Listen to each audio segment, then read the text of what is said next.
Inexorablement, 2024 est en train de prendre fin. Au 12e, tout est possible. Et aujourd'hui, en ce 12e mois, je voudrais vous donner 3 principales raisons pour lesquelles vous devez prier au 12e. Le chiffre 12 est un chiffre assez rencontré dans la parole de Dieu. Et celui qui veut aller loin, prépare tôt sa monture. En Job 38, verset 12, Dieu pose une question à Job.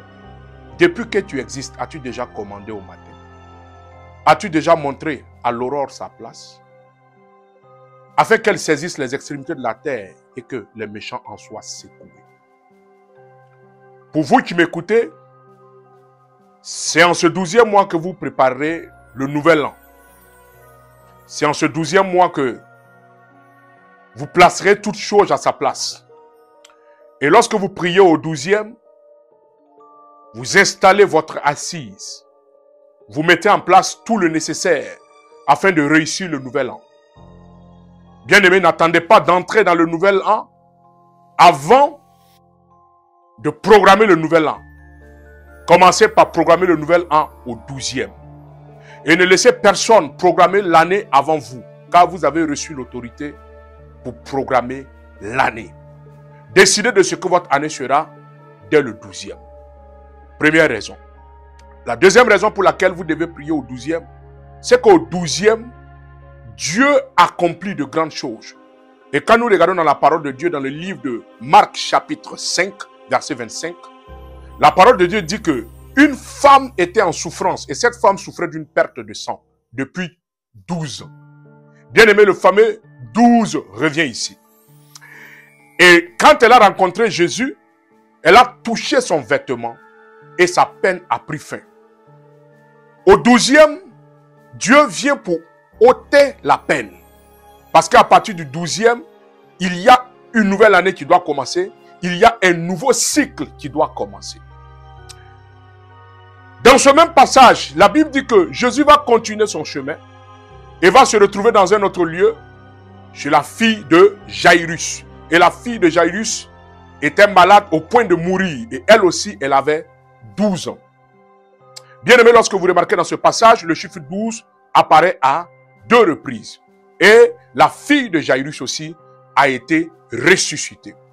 Au 12e, l'atmosphère est plus favorable pour provoquer une résurrection, pour apporter une guérison, pour demander une grâce particulière.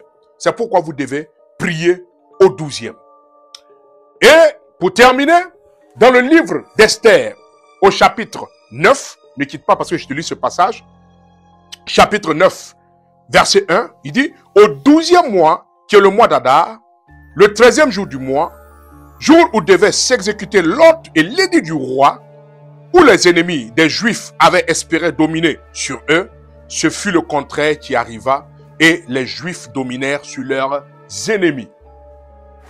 Alors que les ennemis des Juifs voulaient détruire Mardochée, Esther, voulaient détruire tous les Juifs et que l'édit royal avait déjà été prononcé, voici, Dieu va attendre au 12e mois, qui était le mois d'Adar, pour exécuter un renversement de situation.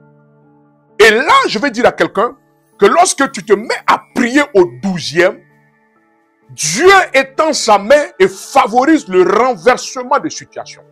Et nous voyons dans la condition des Juifs que c'est au 12e que Dieu va renverser l'édit du roi.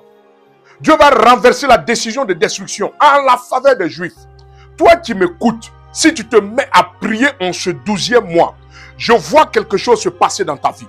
Je vois la main de Dieu s'étendre pour renverser l'édit de la sorcellerie, renverser l'édit des ténèbres, renverser l'édit de mort, renverser l'édit de destruction qui était dirigé contre ta vie. Je vois un renversement de situation arriver. En ce 12e mois de l'année, je prophétise sur ta vie au nom de Jésus que toute prière que tu vas adresser à l'Éternel va provoquer dans le camp des ténèbres un renversement de situation.